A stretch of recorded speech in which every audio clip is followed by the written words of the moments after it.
Before we dive into this incredible true story, please subscribe to our channel and press the bell icon so you never miss amazing stories like this one. Now let's begin.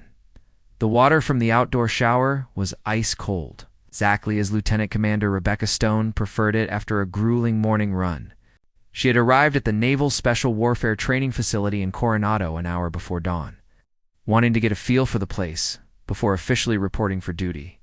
The base was quiet at this early hour, with only a few dedicated personnel already training on the beach. Rebecca stood under the cold spray, washing away the sweat and salt from her 5-mile run along the shore. She had completed the run in under 35 minutes, pushing herself hard despite the heavy pack she carried. At 32 years old, she was in the best shape of her life, and she needed to be. Today would be the most important day of her career. The sound of voices approaching made her alert. Through the wooden slats of the outdoor shower area, she could see a group of men heading toward the adjacent shower stalls. They were clearly SEALs, their confident swagger and muscular builds marking them as members of the elite community. She was about to join in a very different capacity. Rebecca kept quiet, continuing her shower as the men entered the stalls nearby. She had no intention of announcing her presence or engaging with them. She wanted to observe, to listen, to understand the environment she was walking into. "Hey, did you hear about our new commander?" one of the men said, his voice carrying easily in the morning air. "Yeah, some desk officer from intelligence," another replied with obvious disdain. "Probably never spent a day in the field. Command is always sending us people who do not understand what we actually do." Rebecca felt her jaw tighten, but remained silent. She knew this attitude existed. She had faced it her entire career. Being a woman in the special operations community meant constantly proving yourself, constantly facing skepticism and doubt. "I heard it is even worse than that." A third voice joined in. "This one is a woman. Can you believe it?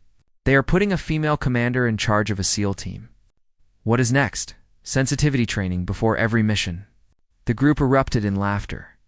Rebecca stood perfectly still under the water, her expression neutral despite the anger building inside her. She had expected resistance, but hearing it so openly before they even knew who she was made it real in a different way. "This is ridiculous," the first voice continued. "How is someone who never went through butt-ass training supposed to command us? She probably got promoted because of politics, checking boxes for diversity. I give it 3 months before she either quits or gets reassigned because she cannot handle real operators. Maybe we should just make it so difficult for her that she leaves on her own," someone suggested. "Not do anything obvious, just not cooperate. Do not share information. Make every decision a battle. Eventually, she will realize she does not belong here and move on." More laughter followed, along with various agreements. Rebecca listened to every word, memorizing the voices, cataloging the attitudes. These men had no idea they were being overheard, and they certainly had no idea who was standing just a few feet away. "I heard she has some intelligence background," one of the more thoughtful voices said. "Maybe she is not completely useless. Intelligence does not mean she can lead combat operations." Another shot back. "Sitting in an air-conditioned office looking at reports is not the same as being in the field making life-and-death decisions. She will freeze up the first time things go wrong." The conversation continued for several more minutes, each man adding his own concerns and criticisms. Some were more thoughtful, expressing legitimate worries about having a commander without direct SEAL experience.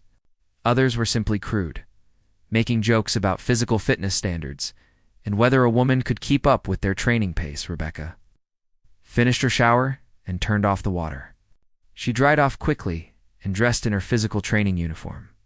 Her official check-in was not for another 2 hours, but she had heard enough. These men were about to get a very different morning than they expected. She walked out of the shower area and headed. The sky was beginning to lighten, painting the horizon in shades of pink and orange. In a few hours, she would stand in front of these same men and introduce herself as their new commander. They would realize that the woman they had mocked in the showers was the officer they would now answer to. Rebecca was not angry, not anymore. She was focused. She had prepared for this moment her entire career. She had completed specialized training that few people even knew existed. She had operational experience in environments these men had never seen. And most importantly, she had something to prove, not to them, but to herself. As she walked, she thought about her father, a Marine who had taught her that respect was earned through actions, not words. He had always told her that the loudest critics were often the most insecure, and that true leaders did not need to announce their authority. They demonstrated it. Rebecca smiled slightly as she approached the headquarters building. In a few hours, the real test would begin. Those men in the showers had drawn their lines in the sand, decided she was not worthy before even meeting her. Now she would have to show them exactly who Lieutenant Commander Rebecca Stone was and why the Navy had chosen her for this assignment. The game was on, and she had every intention of winning. Rebecca spent the next 2 hours reviewing files in a small office that had been assigned to her. She studied the personnel records of every man in her new command, memorizing names, faces, and service histories. She paid special attention to the team leaders, the senior enlisted men who would be crucial to her success or failure here. At exactly 0800 hours, she walked into the briefing room where her team had assembled.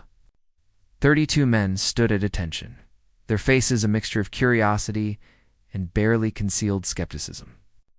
Rebecca recognized several voices from the shower conversation earlier that morning.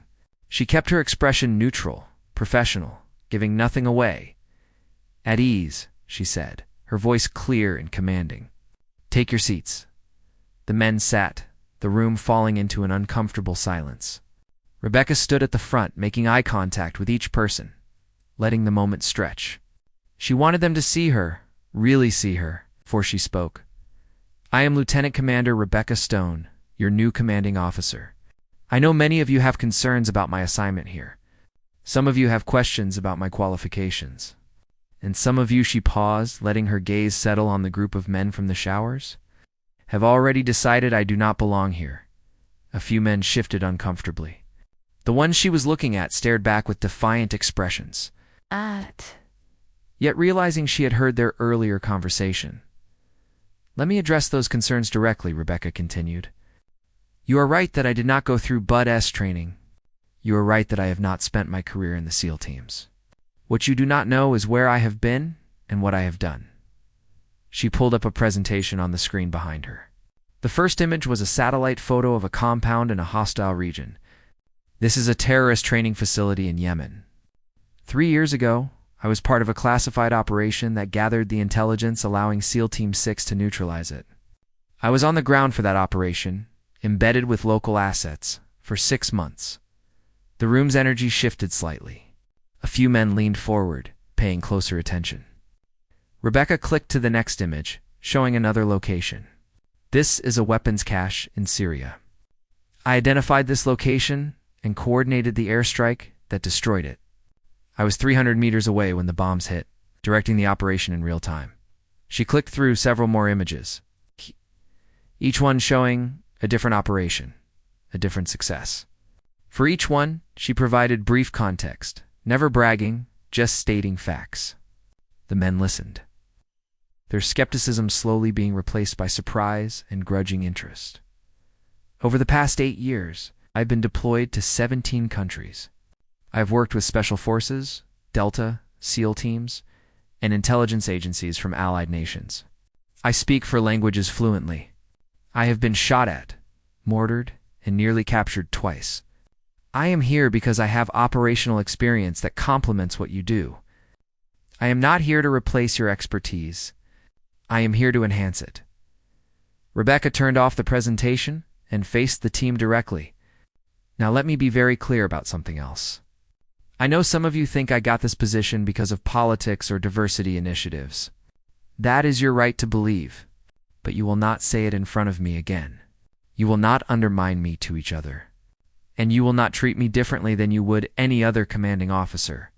She let that sink in, then continued. "I am going to earn your respect through my actions, not my words. But I expect professional behavior while that process happens. You do not have to like me. You do not have to agree with this assignment.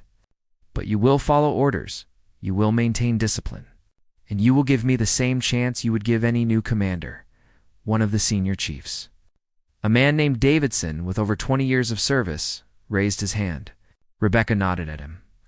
"Ma'am, with respect, commanding from an operations center is different from leading men in the field.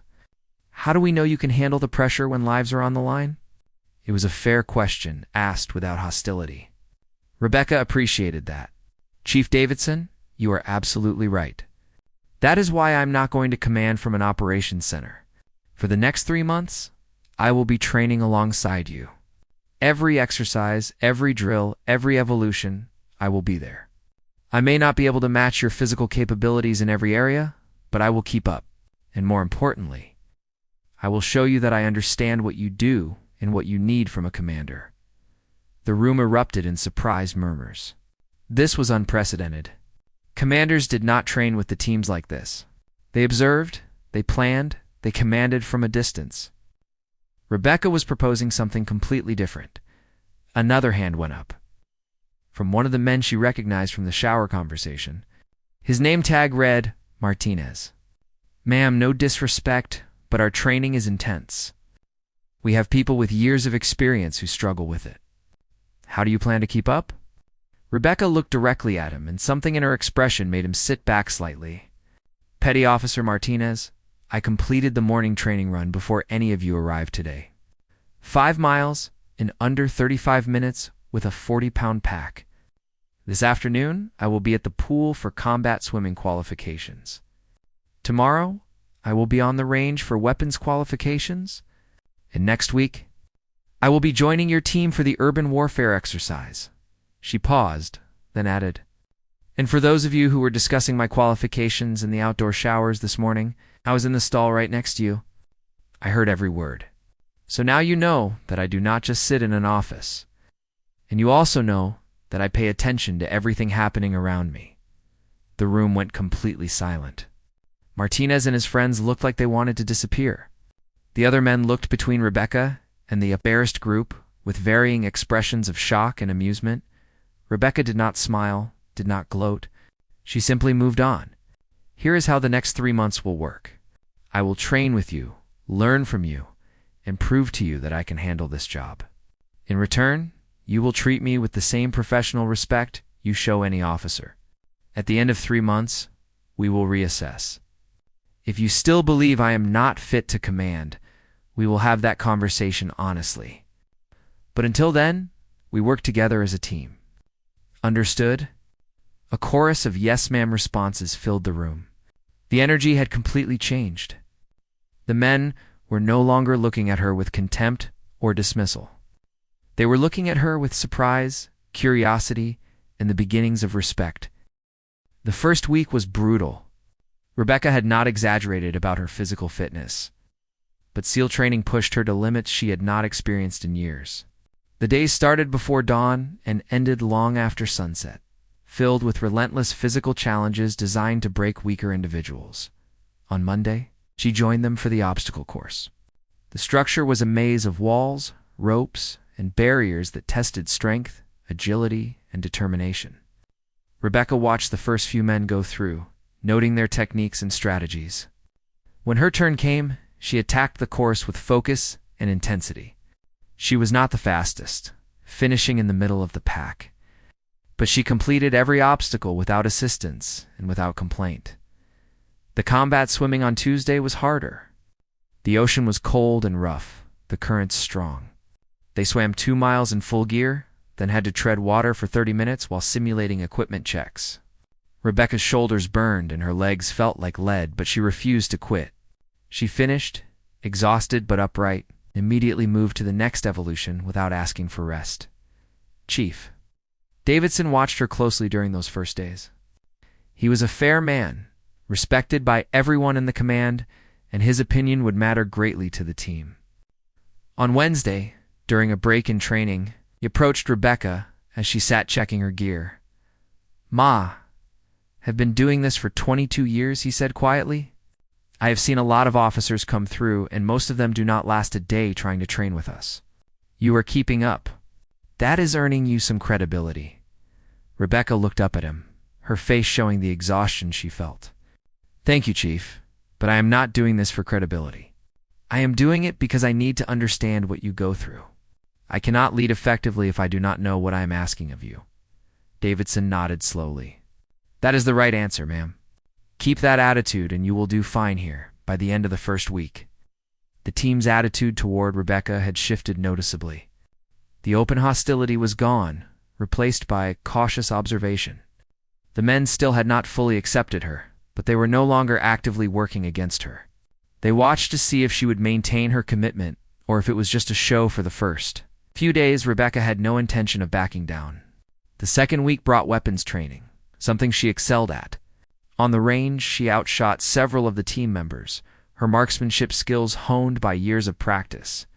She was particularly good with pistols, her groupings tight and consistent even under stress. The men noticed, and the whispers began to change from skepticism to surprise. Martinez, the man who had been so vocal in the showers, approached her after the range session. Ma'am, I owe you an apology, he said, his tone sincere. What I said in the showers was disrespectful and wrong. I judged you without knowing anything about you. I was wrong. Rebecca appreciated the gesture, but kept her response professional. Apology accepted, Martinez. I understand the skepticism. I would have felt the same way in your position. Now let us focus on moving forward. The real test came during the third week with a 5-day field exercise in the mountains.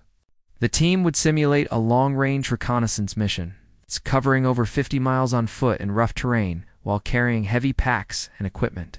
They would have limited sleep, minimal food, and would need to avoid detection by role players acting as enemy forces. Rebecca knew this would be her biggest challenge yet.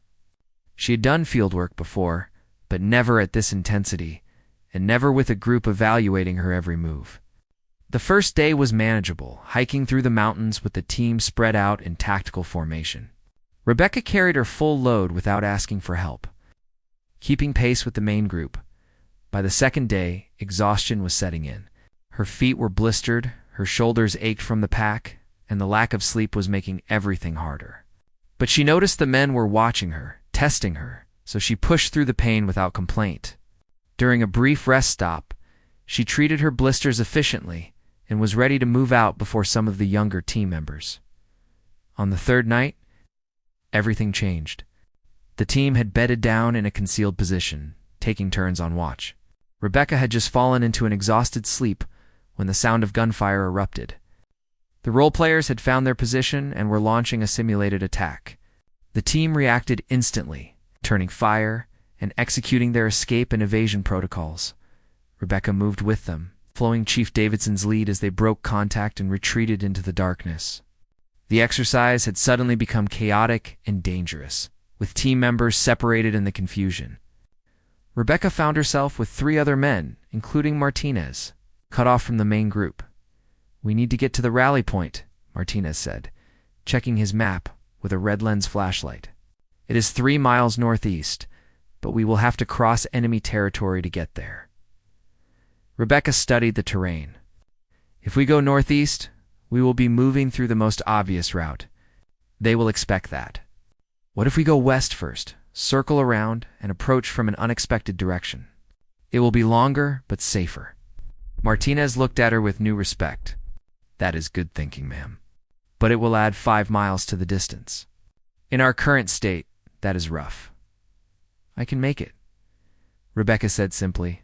Can you? Martinez grinned. Yes, ma'am. Let us do it. They moved through the darkness for hours, navigating by compass and terrain features. Rebecca called on her intelligence training, reading the landscape and identifying likely enemy positions to avoid. When they finally reached the rally point just before dawn, they found the rest of the team waiting. They had arrived an hour earlier by taking the direct route, but they had also been spotted twice and taken simulated casualties. Commander Hartley, the officer overseeing the exercise, looked at Rebecca's group with interest. You took the long route, he observed. That was smart. You were the only group that made it here without being detected. Whose idea was that? Martinez did not hesitate.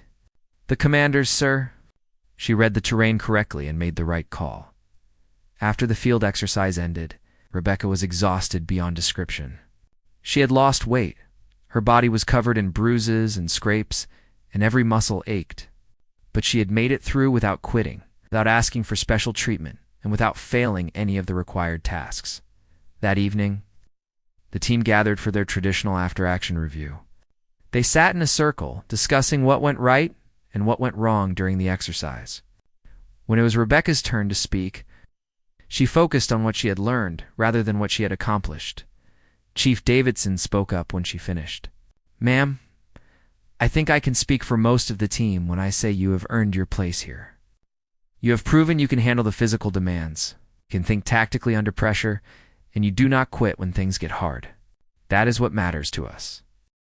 The breakthrough in Rebecca's relationship with the team came during the 4th week, but not in the way anyone expected. The team was running close-quarters combat drills in the kill house, a special facility designed to simulate urban warfare conditions. The drills involved clearing rooms filled with hostile targets while avoiding civilian casualties. All while under time pressure and stress, Rebecca had been observing for the first few runs. Taking notes on the team's tactics and coordination, she noticed a pattern in how they approached certain room configurations, a habit that made them predictable. During the break, she called the team leaders together to discuss it. "Your entry technique on corner rooms is solid, but you are telegraphing your movements," she explained. Using a diagram to illustrate her point, an observant enemy would notice the pattern and set up an ambush. "What if we modified the approach like this?" She outlined an alternative technique that incorporated elements from intelligence operations she had seen overseas. The team leaders were skeptical at first, but agreed to try it. On the next run, using Rebecca's modification, they cleared the course for seconds faster and with better precision. Chief Davidson looked impressed. "Where did you learn that technique, ma'am?" "That is not standard SEAL doctrine. I learned it from an Israeli Special Forces unit I worked with in Jordan," Rebecca explained. "They had adapted their urban warfare tactics after some hard lessons in Gaza. I have been in enough different operational environments to see what works and what gets people killed." Word of the successful modification spread quickly through the team. More importantly, it demonstrated that Rebecca brought value beyond just physical capability. She had knowledge and experience they could learn from. The men started asking her questions about operations she had been involved in, tactics she had seen used effectively, and lessons she had learned. Martinez pulled her aside after that day's training. "Ma'am, some of us were talking. We realize now that we were wrong about you from the start. You are not here because of politics or quotas. You are here because you are genuinely qualified. I am sorry it took us so long to see that." Rebecca appreciated the sentiment, but kept it professional. "What matters is that we are working together now.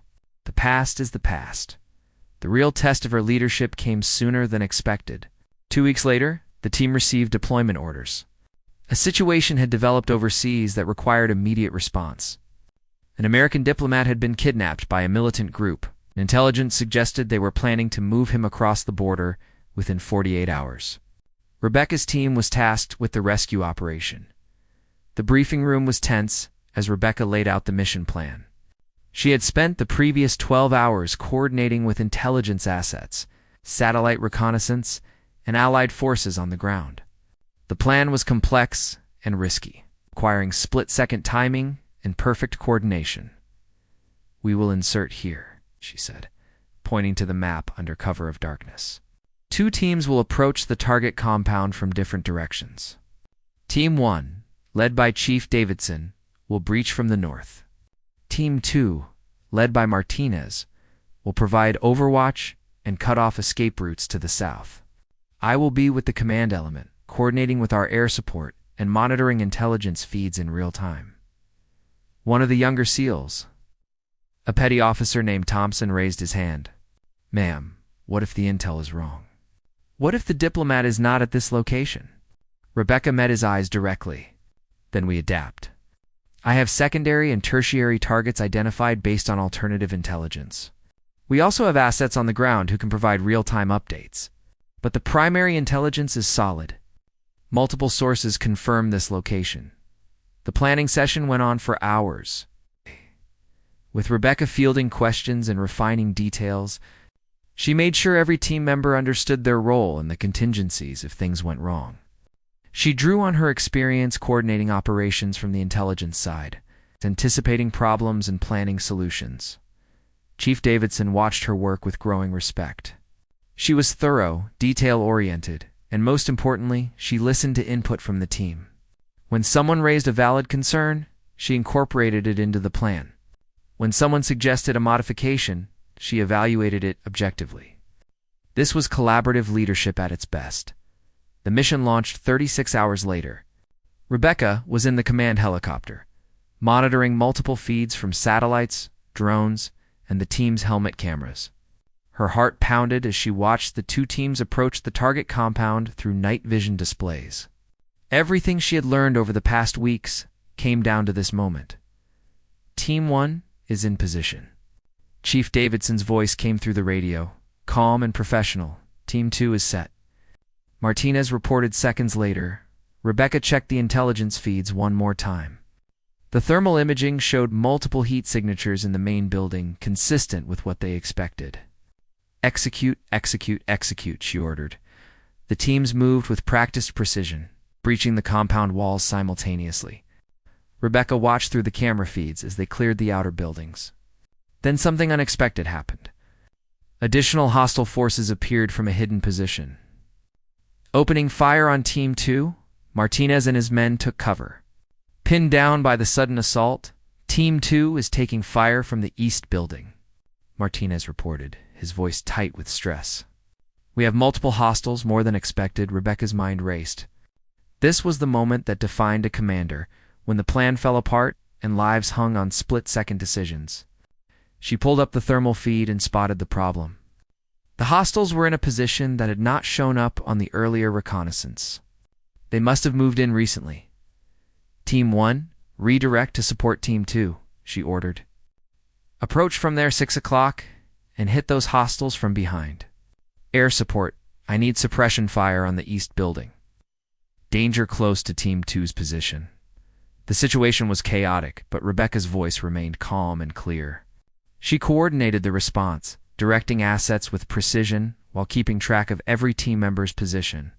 The air support came in exactly on target, suppressing the hostile fire just long enough for Team 1 to flank the position. Within minutes, the threat was neutralized.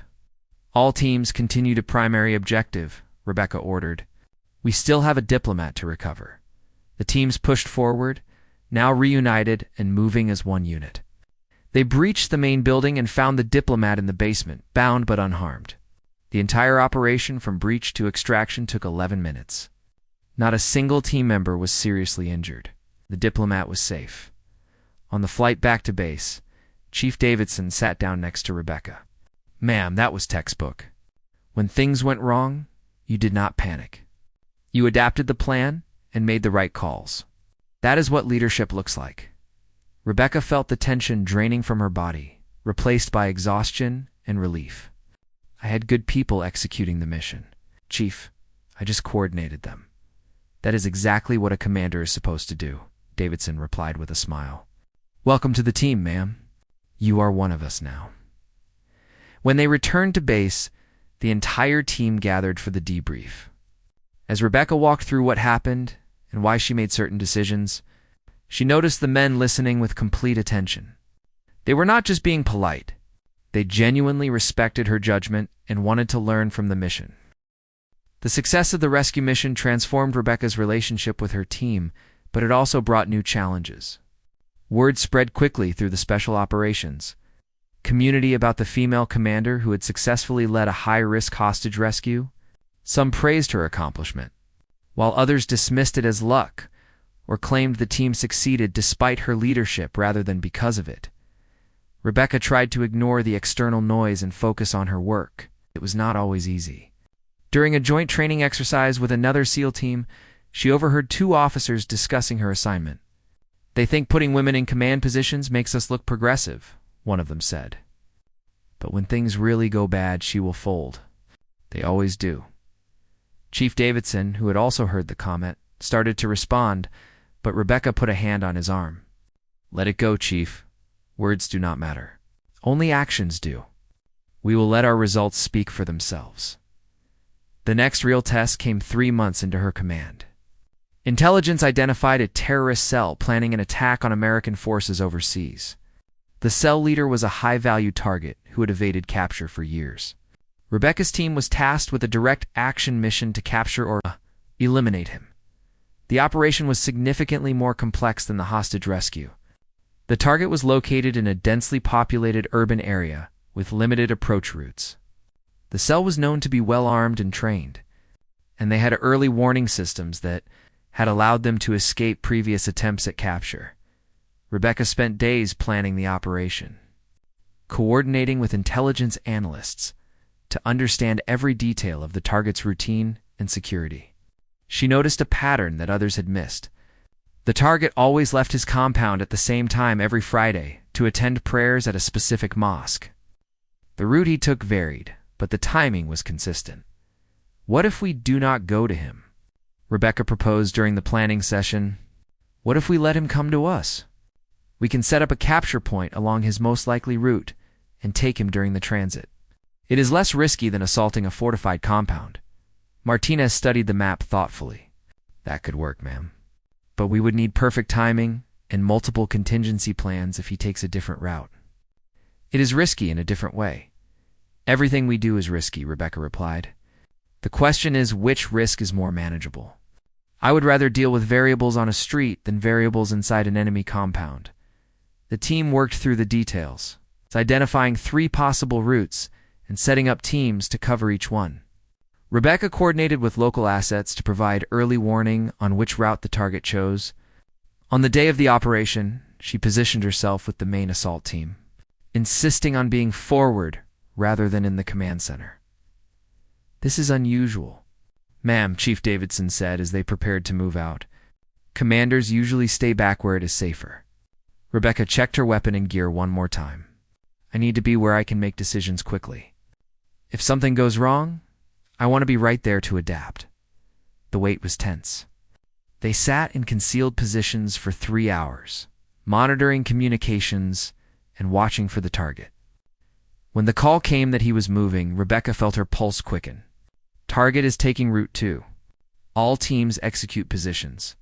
Her team moved quickly but carefully, setting up the capture point in a narrow street with limited escape options. They had less than 4 minutes before the target's vehicle would arrive.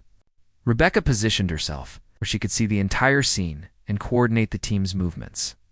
The target's vehicle appeared right on schedule. A black sedan with tinted windows and 2 security vehicles following close behind. Target vehicle confirmed, Rebecca said into her radio. All teams stand by. Wait for my mark. The sedan approached the capture point at a steady speed. Rebecca watched through her scope, timing the moment perfectly. Execute, execute, execute. The team moved with precision.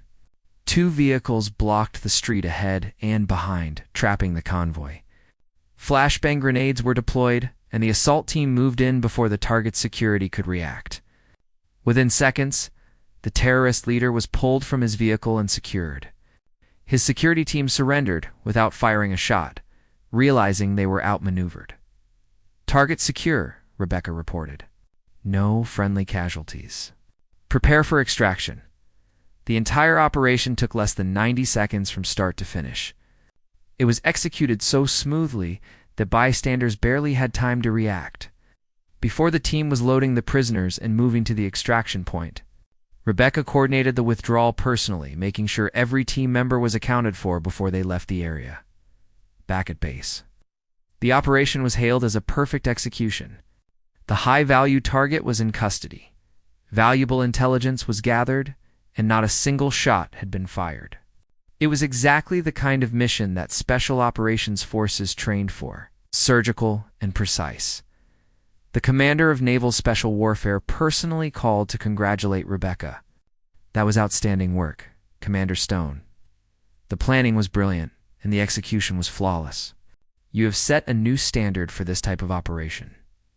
After the call ended, Rebecca gathered her team for the debrief. As she went through each phase of the operation, she made sure to highlight the contributions of individual team members. Martinez's positioning of the blocking vehicles was perfect. Thompson's timing on the flashbangs was textbook. Chief Davidson's coordination of the assault element was flawless. When she finished, Martinez stood up. "Ma'am, if I can say something. When you first arrived here, a lot of us thought this was a mistake. We thought command was playing politics and that you would be a liability." He paused, looking around at the other men. "We were wrong. You have proven yourself over and over. You have earned your place here through skill, courage, and leadership. We are proud to serve under your command." The room erupted in applause. Rebecca felt emotion welling up but maintained her composure. "Thank you all. But this is not about me proving anything. This is about us working together as a team. Your trust and professionalism made these successes possible. I am proud to lead you, but I am prouder to serve alongside you." Chief Davidson approached her after the meeting ended. "You know, ma'am, I have served under a lot of commanders in my career. Some were good, some were not. You are in the top tier. Not because you are trying to prove something, but because you genuinely care about the mission and the people. That is what makes a great leader." Rebecca appreciated his words more than she could express. "Thank you, Chief. That means everything coming from you. Your support made all of this possible." As weeks turned into months, Rebecca's command became known throughout the special operations community as one of the most effective teams in the Navy. They executed multiple successful operations, each one showcasing the combination of careful planning, bold execution, and adaptive leadership that Rebecca brought to the role. But perhaps more importantly, Rebecca's success opened doors for other women in the special operations community. She received messages from female officers asking for advice on how to navigate the challenges they faced. She mentored young women who aspired to leadership positions in combat units. She became a symbol of what was possible when capability was valued over preconceptions. 2 years into her command, Rebecca faced her most difficult challenge yet. It had nothing to do with enemy forces or dangerous missions. One of her team members, a young SEAL named Cooper, was struggling. He had been performing well until a mission went wrong, and a local civilian was accidentally killed in the crossfire. Cooper had been the one who fired the shot, and although the investigation cleared him of any wrongdoing, he was drowning in guilt. Rebecca noticed the change in him immediately. He became withdrawn, his performance suffered, and he started taking unnecessary risks during training. She called him into her office one afternoon, closing the door behind him for privacy. "Cooper, we need to talk about what happened," she said gently. The young SEAL stiffened. "I am fine, ma'am. Just need to focus more on training." Rebecca shook her head. "No, you are not fine. And that is okay. What happened out there was not your fault, but I know that does not make it easier to live with. I have been where you are." Cooper looked up, surprise in his eyes. "You have?" Rebecca nodded slowly. 5 years ago, I was running an intelligence operation in Afghanistan. I provided coordinates for an airstrike on what we believed was a terrorist safe house. The intelligence was good, but there were children inside we did not know about. 3 of them died. I cleared the target, so their deaths were on me." Cooper sat forward, his defenses starting to crack. "How did you deal with it?" "I did not at first," Rebecca admitted. "I buried it, tried to convince myself it was just part of the job, but it ate at me until I finally talked to someone who could help. A chaplain who specialized in combat trauma. He helped me understand that carrying guilt does not honor the dead. Learning from it and becoming better does." Cooper was quiet for a long moment, then his composure broke. "I see that kid's face every time I close my eyes, ma'am. I keep playing it back, wondering if I could have done something different." Rebecca let him talk, really talk, for the first time since the incident. She did not try to fix his pain or dismiss it with platitudes. She just listened, understanding that sometimes the most important thing a commander could do was simply be present for their people. Over the following weeks, Rebecca made sure Cooper got the help he needed. She connected him with counseling services and adjusted his duties to give him time to process what happened. She also made sure the rest of the team understood and supported him. Mental health and special operations had long been a taboo subject, but Rebecca was determined to change that culture within her command. The team noticed and appreciated her approach. Chief Davidson pulled her aside one day. "What you are doing for Cooper, that takes real courage, ma'am. A lot of commanders would have just pushed him through it or quietly transferred him out. You are showing that we can take care of our people and still maintain operational effectiveness. That is the only way to lead," Rebecca replied. "These men put their lives on the line every day. The least I can do is make sure they know I care about their well-being. It's not just their performance." 6 months later, Cooper was back to full operational status. He thanked Rebecca privately for saving his career and possibly his life, but she deflected the praise. "You did the hard work, Cooper. I just made sure you had the support you needed." As Rebecca's 3rd year in command approached, she received orders for a new assignment. The Navy wanted her to take a position at the Pentagon, helping to develop policies for integrating more women into special operations roles. It was a promotion and a recognition of her success, but it meant leaving her team. The announcement hit the team hard. Martinez spoke for everyone when he said, "Ma'am, we do not want you to go. You have made this team what it is. We trust you completely." Rebecca felt the same way. This team had become family, but she also understood that sometimes the mission was bigger than personal preference. "I do not want to leave either, but this is important work. What we have accomplished here, the culture we have built, it needs to spread throughout the community. I can help make that happen from this new position." The team organized a farewell dinner, a casual gathering where they could celebrate what they had achieved together. As Rebecca looked around the room at these men who had once mocked her in the showers, who had doubted her ability to lead them, she felt overwhelming pride. They had all grown together, learned from each other, and become something greater than the sum of their parts. Chief Davidson stood to make a toast. When Commander Stone first arrived, most of us had serious doubts. We thought she would not last a week. We were wrong about everything. She did not just earn our respect. She raised our standards and made us better at what we do. She showed us that leadership is not about being the toughest or the loudest.